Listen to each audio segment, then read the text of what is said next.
Hello అందరికీ. Welcome back to our channel మమతల కోవెల. మరొక mini వ్లాగ్‌తో అయితే మీ ముందుకు వచ్చేసాను. ఏంటక్క రోజు వర్షమే చూపిస్తున్నాను అనుకుంటున్నారు కదా! రోజు ఒకే రోజు పడిన వర్షం కాదండి. ఈ రోజు కూడా ఫుల్లు వర్షం పడుతుందనమాట. సో, ఇక్కడ అయ్యగారు వచ్చే వరకు అమావాస్య ఆగదన్నట్టుగా ఈ సామెతని ఇక్కడ నేనెందుకు వాడాననంటే, ఆషాఢం వచ్చింది అందరూ గోరింటాకు పెట్టుకుంటున్నారు. నేను తప్ప. మా అమ్మాయి వస్తుంది హైదరాబాద్ నుంచి.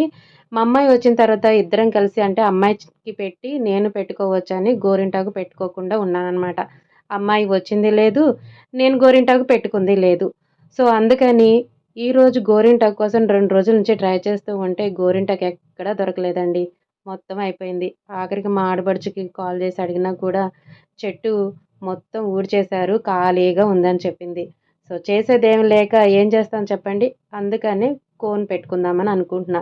కరాచీ కోన్ అని అందరూ అంటున్నారు. సో, ఎలా ఉంటుంది? నేను కూడా చూద్దాము, వాడిద్దాము, వాళ్ళు పెట్టుకుందాము అని అనుకున్నాను. ఇక్కడేంటి గోరింటాకు లేదని గోరింటాకు చూపిస్తున్నాననుకుంటున్నారా? ఇది గోరింటాకు కాదండి మునగాకు. మా వారు తెలిసిన అన్నయ్య వాళ్ళ ఇంటి దగ్గర చెట్టుంటే మునగాకు కోసుకొచ్చారనమాట.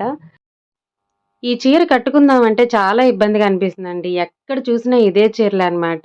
ఆన్‌లైన్‌లో లాస్ట్ ఇయర్‌లో ఒక ఊపాయనమాట. బయటికి ఈ శారీ ఎక్కడికన్నా కట్టుకొనెళ్ళాననుకోండి, నాకు కనీసం ఒకళ్ళిద్దరైనా ఎదురు పడుతూ ఉంటారు.